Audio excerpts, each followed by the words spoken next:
के बाद गुणवंती देखा होगा आपने, तो सबसे पहले क्या निकलती मरी। कितनी गंदगी हो। सड़क पर अपन जब पीते हैं, एक गिलास रहता है ना, 2 गिलास अपन पी गए, कोई गंदगी नहीं आई। और लाटा क्वांटिटी में जब वो बनता है तो गंदगी न किसान ने डाली न कढ़ाई में थी, वो गंदगी गन्ने में थी। यानी गंदगी कौन सी? प्रारब्ध है, पूर्व जन्म का, जो हमें ज्ञान में नहीं है।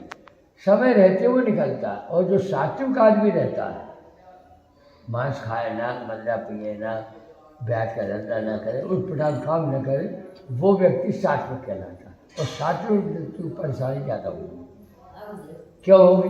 क्योंकि ईश्वर चाहता है कि इसके लिए जो कष्ट है वो इसी शरीर से निकल जाए, ताकि दोबारा जन्म मिले। तो प्रथम सुख निरोगी काया, और आज उल्टा है। आज वो प्रथम सुख घर में माया, पैसा चाहता है। चाहे वो पैसा खुद के काम ना हो, बराबर काम ना है, दारू पीने लगते सारे कमा के वही मैं कह रहा हूँ। तो कहने का मतलब, कष्ट जब आए तो भगवान को धन्यवाद जरूर दो कि वाह प्रभु बहुत बड़े, परंतु सहनशीलता दो तुम हमें, हमारा रोग दूर मत करना। क्योंकि सेफ्टी टैंक बनेगा, जैसे ये अब इसके नीचे 2 सेफ्टी टैंक है, जिस दिन वो चौक होंगे और जब खुलेंगे तो वॉलीवर की नाक्शा लगेगी और हमारी भी चलेगी। पर अभी बहुत अच्छा लग रहा, बहुत सुंदर लग रहा।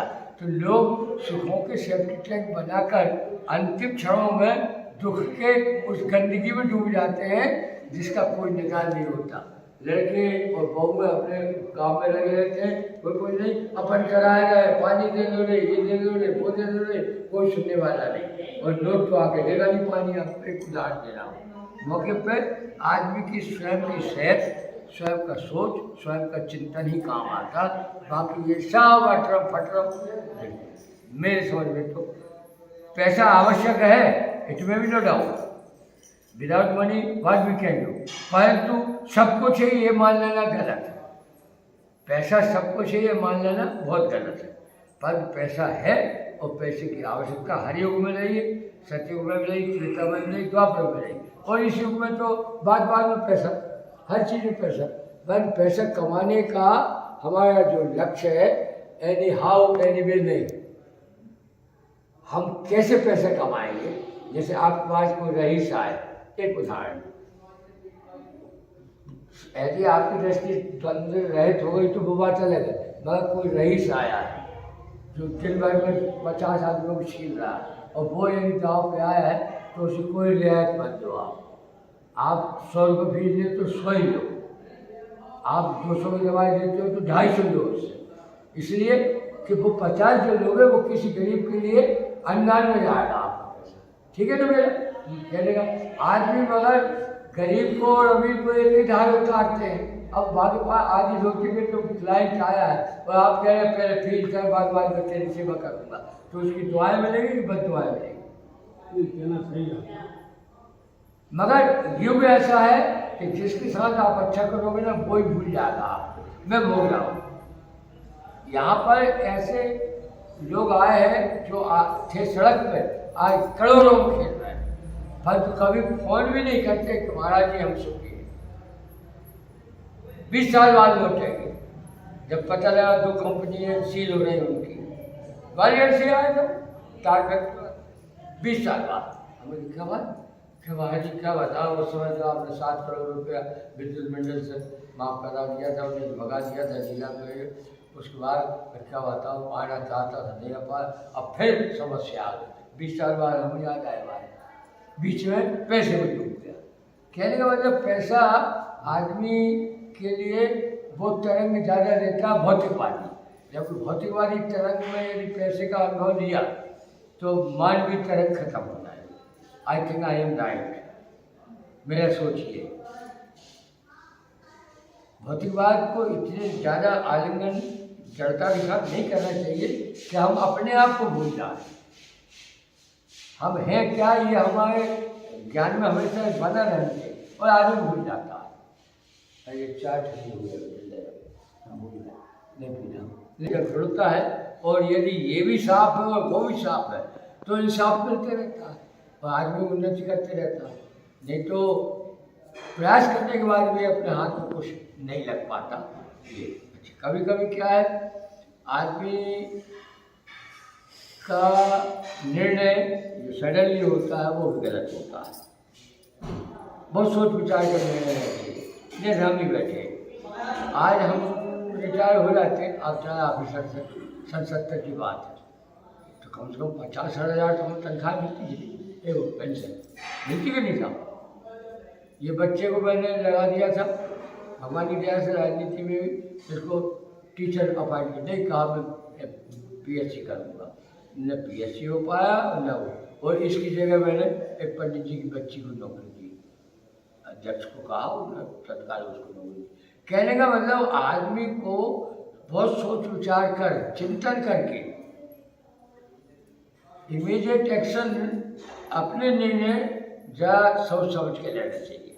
परंतु आजकल आदमी या तो टेंशन में रहता है या फिर हाँ ये भी मिल जाए वो मिल जाए, उसमें आदमी के कदम डगमगा जाते हैं, बाद में पछताता, अरे यार ये निर्णय गलत रहा हमारा, ये निर्णय सही नहीं रहा, ऐसा मेरा सोच है। तो जिंदगी में उतार चढ़ाव तो आएंगे डॉक्टर साहब, उस पर बैठ गए तकलीफ है, उस तकलीफ को पहले निवृत्त होने का साधन जरूर होना चाहिए, उसके बाद कुछ कहो तो दिमाग में आएगा। वर्तमान में ही हो रहा है, लोग तीर्थ यात्रा जाते हैं और वहाँ जाके जय धक्का जय मुक्का जय झटका। अब शंकर जी हंस रहे हैं कि आया है हरामी मेरे पास मेरे दर्शन करने। हमने पूछा भाई ये क्यों उठा पटक क्यों कर, तो भैंस हमारी से लगा थे, अब भैंस यहाँ बंदी है सुहागपुर में और तू खड़ो वहाँ, भैंस तेरी गले में बंदी, तू का शंकर जी दर्शन कर रहा, बोलो आप। अरे जहाँ पहुँच गए वहाँ जितने रहो, जब वहाँ पहुँच जाओ तो यहाँ रिक्त वहाँ तो आदमी अटेंशन रहेगा। परंतु पूरा बोझ खोपड़ी पे रखे हैं अपन, मान लो भाई नवे आप आइए, आप प्रैक्टिस करते हैं, यदि आप आपके फैमिली का कोई भी टिपिकल काम है या कोई वो खोपड़ी में ज़्यादा रखेंगे तो आप नब्ज क्या देखेंगे, आप इंजेक्शन क्या लगाएंगे, आप ट्रीटमेंट क्या देंगे। तो आज आदमी सोचता ज़्यादा है, करता कम है। हम कहते हैं सोचो और करो इक्वलिटी हो तो कैजुअलिटी नहीं होगी, परंतु इतनी बड़ी फैकल्टी बना ली है कैजुअलिटी की कि डिफिकल्टी बनी है, और खोपड़ी को डस्टबिन बना ली है। एक मीटर चौड़ी, 9 इंच चौड़ी खोपड़ी लंबी और 3-4 इंच चौड़ी होगी बड़ी थी। जो काम की बात है उसको आप फिट करो, परंतु आप ऐसे में आज पारा जी ने हमसे कह दिया अरे वो डॉक्टर साहब तो मूर्ख बनाते हैं, और वो बात किसी ने आपसे कही, अब आपने दिमाग में रख ली, जबकि आपने न सुनी न समझी, पर उसने कही इसलिए हमने उसको बोल रहे, जबकि उसको फाड़ गए, उसको भूल जाना चाहिए। आज यही हो रहा है, आज जितना व्यवस्था द्वंद्व जो बचा है। अच्छा, कान और आँख ये दो पूरी बारे में सबसे ज़्यादा कीमती है सरकार को समझने के लिए और जानने के लिए, आँख और कान। मैं आँख में एक बात है कि जब तक खुली रहती है तब तक ठीक बंद भाई सो गया, परंतु कान अलर्ट रहते हैं 24 घंटे। आप सो रहे हैं बिस्तर के पास कट आवाज आई, फट से आप उठ जाएंगे, कोई उठाया या ना उठाया आपको, परंतु आपको वो आवाज़ सुनाई दी और आप उठ जाएंगे। इसका मतलब ये कितना, ये 24 घंटे चालू रहता। तो इसका उपयोग बहुत समझदारी से करना चाहिए कि कौन की बात सही है नहीं है, पहले कुछ चिंतन के उसके बाद निर्णय लें, तो कम दुश्मन होंगे, कम व्यवस्था होगी, कम द्वंद्व होगा, निर्द्वंद्व जीवन होगा। परंतु आदमी भूल जाता है, किसी ने कहा हो उस पर अमल कर लिया, कहने में अमल नहीं करना, अपने द्वारा स्वयं हम स्वीकार कर रहे हैं बिल्कुल 100%, तब उस पर अमल किया जाए तो शायद कुछ काम किया। परंतु बस कहा सुनी में देश चल रहा, घरों में तो भैया ने कुछ नहीं कहा, भौजा ने कुछ कह दिया, सगे भाई जब तक शादी नहीं होती तब तक बड़ा भाई बाजार से नहीं आया, छोटा भाई पूछता मार्शल भैया नहीं आया अभी तक, 10 बजे जाते थे वो देखने जाता, छोटा नहीं आ पड़ा, और शादी भाई और छोटा भाई नहीं आया 10-11-12 बजे तक, बड़े भैया जाने लगे तो घरवाली कहती है तुम तो दूध पे आ रहे भैया चुपचाप सो जाओ। अब बताइए कितना अंतर आ गया, अरे खून में द्वंद्वात्मक दृष्टि हुई में क्यों अपनापन ज़्यादा आ गया, केवल हम और हमारा पति, हाँ वो हमारे बच्चे। बस ये जो चिंतन है ये वही कि वही, ये चिंतन आदमी को मानवता से दूर ले जा रहा है। अन्यथा मानवता सबके अंदर है। जन्म से कोई बेईमान पैदा हुए नहीं, बोलिए आप, कोई बीमारी नहीं। परंतु सवाल ये है कि जैसे आप जन्म से डॉक्टर थे, जब डॉक्टर बने तो आगे लिखने लगे ना डॉक्टर यादव, कोई इंजीनियर बना तो इंजीनियर फलाने, कोई वकील बना तो फलाने, पदवी आपको मिले ना। जन्म से कुछ ही नहीं, जन्म से तो हम मनुष्य पैदा हुए, परंतु ये डिग्री प्राप्त करने के बाद यदि खोपड़ी पर degree, I am right, everybody is wrong, total song और anyhow we want money, किसी भी तरीके से पैसा चाहिए, पैसा चाहिए, पैसा चाहिए, और बाकी फटाफट। पर इसलिए विसंगति दिख रही, जबकि तुलसीदास जी ने इस पर लिखा है, कलयुग समझो आज नहीं जो नहीं कर विश्वास। लोग हंसे कलिकाल जैसा निकृष्ट युग नहीं है, आपका समयुग है। अच्छा भगवान मूर्ख तो है नहीं, सतयुग त्रेता द्वापर 3 गुण है, सत्य रजतम, तो 3 युग बनाया था, चौथा युग काहे नहीं बनाया? ईश्वर की क्या इच्छा है चौथे युग बनाने से? भाई 4 युग 3 गुण, ये रिफाइनरी है। जो जस करे तस्मत चाका, कर्म प्रधान विश्व का कर्म की अनुभूति में मैंने किसी को दुख दूंगा न किसी को सुख दूंगा।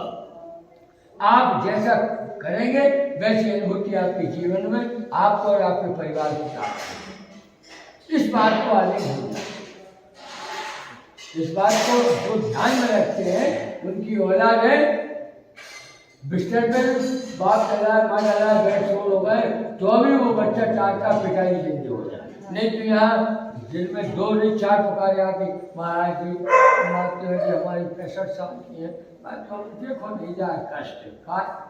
अब वो कहा है तो बिस्तर भी नहीं सुन जा रहा, और का बता है। घर वाली कह रही है मुझसे नहीं बने थे हमारी, तू भूल गया उसका दूध जवानी दी तेरे को, खून का दूध बना और तेरा जवानी आई और तू लिपस्टिक वाली कहने में 65 साल की माँ की सेवा करने में कचरा रहा, तो फिर तेरी औलाद तेरी सेवा कैसे करेगी? क्यों साहब बताओ है? तो आदमी वो भूल जाता है तत्काल की जवानी का जोश है, धन का वो उसमें वो उसकी वो होता। संत मंत कोई नहीं है मेरे नाकों में, जितने जो मठों में बैठे ये भी संत नहीं, ये ओनली मरी। आप देखो प्रवचन करते हैं टीवी पे, आप सुनते हो, कभी मन होता हो, कोई प्रवचनकार नहीं कहता कि माता मैंने पल्ला डाल के बैठे, तो अगर मैंने बैठी लिपस्टिक बहरा बाल कटे, ये भारतीय नारी, इसको भारतीय नारी कहेंगे। मेरा कार्यक्रम था जौनपुर में गुप्तेश्वर में, डॉक्टर साहब मैं बहुत कड़वा बोलता हूँ यार, मैं पढ़ाया नहीं हूँ, ब्लाइंडनेस खत्म करने के लिए मैंने एक कार्य शुरू किया, बाकी मेरा उद्देश्य पढ़ाया नहीं, पढ़ा रहा हूँ कि मैं गर्दन साफ करना चाहता हूँ, अंधविश्वास में ले जा रहे हैं लोग। गुप्तेश्वर में मेरा कार्यक्रम चल रहा था, डॉक्टर साहब गणेश जी निकले हैं एक पत्थर पर, आकृति गणेश जी की लेखन से, तो 7 दिन का कार्य। अब हिंदुस्तानी तो हिंदू तो बाप के पाँव ने पड़े, हमने पाँव तोड़ के, जिन्हें तुम्हें जन्म दिया है वो भगवान के बाप है ना, उन्हें तो इंट्रोडक्शन दिया कि गणेश जी, हनुमान जी, शंकर जी। आप 2 साल के हो तो कमरे में बंद कर देते और सोने चांदी में थाली देते, 15 साल 20 साल बाद बाहर निकालते। आप आम को इमली कहते हो और इमली को बमूला कहते, और शंकर जी को गणेश कहते और गणेश जी को कन्हैया कहते। कौन ने इंट्रोड्यूस किया? माँ ने। ये गाय है, घोड़ा है, गधा। तो जो भगवान का इंट्रोडक्शन दे रहे हैं वो भगवान के बाप हुए कि नहीं? बोलिए आप। तो भगवान के बाप को छोड़ के हमारे द्वारा बना हुआ भगवान पूजनीय हो गया, और जिसने हमें बनाया है वो अपूजनीय हो गया, तो विसंगति तो हो, विसंगति तो हो, निश्चित हो। हम अपने सुख में डूब रहे हैं, मगर उन्होंने जिसने हमें सुखानुभूति का बाड़ी दिया है उसके विषय में भी तो चिंतन प्रश्न है। सुबह उठ के पैर पड़ो, जैसे हमारे यहाँ पिताई मेरी गोदी में छोड़ माने पिताई सुबह उठते सबसे पहले इस तस्वीर के चरणों का ध्यान करते हैं। हमारे बच्चे उठते हैं, हमारे पैर पैर पड़ते हैं, उसके बाद दूसरा काम करते हैं।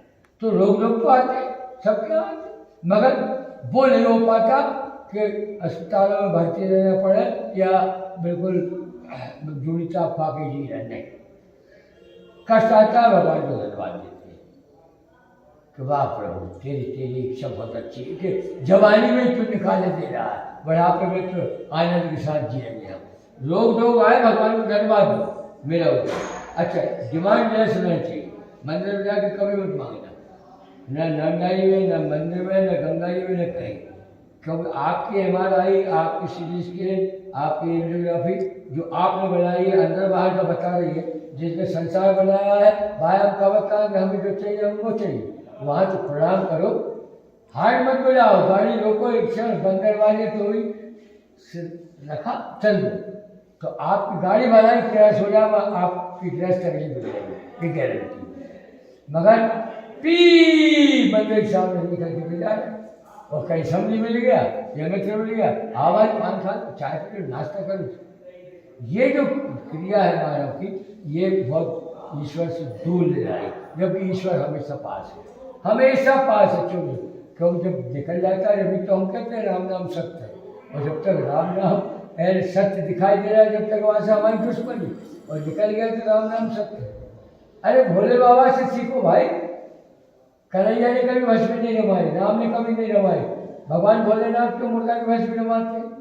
क्वेश्चन लड़ाई होता है हमसे, तो उठपटाख प्रश्न पूछने आते हैं लोग। हमने हनुमान जी ने बताओ बाबा थे, बाद में पता लगा कि राम के इष्ट हैं शंकर जी, और शंकर जी के इष्ट है राम, कि जो लोग राम का नाम लेते हैं शंकर जी इनके ऊपर बहुत जल्दी कृपा करते हैं। तो जब मुर्दा लेके जाते हैं, भला वो कुकर भी रहा हो, परंतु भोलेनाथ कहते धन्य है तूने 100-200 आदमियों से राम नाम करवा दिया, तो वो भी किसी न किसी रूप में उस अर्थ में शामिल रहते हैं। और जब वो जल जाता है तो उसकी राख अपने शरीर को बोलते हैं कि धन्य है तू मेरे इष्ट का नाम जलवाने में सर्वप्रथम। इसलिए भगवान भोलेनाथ राख को यानी सोच देखो आप, इसलिए वो आदि पुरुष है, इसलिए वो अखंड कोटि। परंतु हमारा तो ये है कि सरकार का चक्कर आएंगे तो पंडित जी बोलो, और दक्षिणा में 50 रुपये 100 रुपये, और प्रसाद वो कच्चो शक्कर खड़ी, और समझ आ गो तो चकाचक हारी बात। अब ये जो स्थिति है ये गलत है, मनुष्य के लिए बहुत हानिकारक है। आप खुद के लिए यदि अच्छा खाते हो तो सामने वाले को 2000 की तो मत दो, 500 की साड़ी तो दो, पंडित आने के लिए 200 रुपये का कपड़ा दो उसे सही नहीं, और पंडित जी सब कुछ हो जाए, नौकरी लग जाए, जो हो जाए वो हो जाए, पंडित जी का खर्च न बताओ। बोलिए मैं तुम्हारे भौतिक जगत की बात बता रहा हूँ। कलयुग समझूंगा नहीं तो न कर विश्वास, कलयुग के समान कोई युग नहीं है। यदि आदमी इस रास्ते चल जाए तो मोक्ष, और इस रास्ते चल जाए तो जीते जी नरक का अनुभव करेगा, ये मेरा कहना है। इसलिए भगवान ने ये। दूसरी बात, धन का यहाँ तक है डॉक्टर साहब, एक पथिक निकला नर्मदा जी के किनार से, परिक्रमा में, या गंगा जी ये कहीं से भी निकला, हाँ वहाँ रखे बेटे बोल लगे मिठास के बाद गुणवंती देखा होगा आपने, तो सबसे पहले क्या निकलती मरी। कितनी गंदगी है सड़क पर अपन जब पीते हैं, एक गिलास दाना 2 गिलास अपन पी गए, कोई गंदगी नहीं आई। पर लाटा क्वांटिटी में जब वो बनता है तो गंदगी न किसान ने डाली न कढ़ाई में थी, वो गंदगी गन्ने में थी। यानी गंदगी कौन सी? प्रारब्ध है, पूर्व जन्म का, जो हमें ज्ञान में नहीं है। समय रहते हुए निकलता है। और जो सात्विक आदमी रहता है, मांस खाए ना, मदिरा पिए ना, बैठ का धंधा ना करे, उठपटांग काम न करे, वो व्यक्ति सात्विक कहलाता है। और सात्विक व्यक्ति को परेशानी ज़्यादा होगी। क्यों होगी? क्योंकि ईश्वर चाहता है कि इसके लिए जो कष्ट है वो इसी शरीर से निकल जाए, ताकि दोबारा जन्म मिले तो प्रथम सुख निरोगी काया। और आज उल्टा है, आज प्रथम सुख घर में माया, पैसा चाहता है, चाहे वो पैसा खुद के काम ना आए वो बड़ा बड़ा काम ना आए, दारू पीने लगते सारे कमा के वही मैं कह रहा हूँ। तो कहने का मतलब कष्ट जब आए तो भगवान को धन्यवाद जरूर दो कि बाप प्रभु बहुत बड़े, परंतु सहनशीलता दो तुम हमें, हमारा रोग दूर मत करने, क्योंकि सेफ्टी टैंक बनेगा। जैसे ये अब इसके नीचे 2 सेफ्टी टैंक है, जिस दिन वो चौक होंगे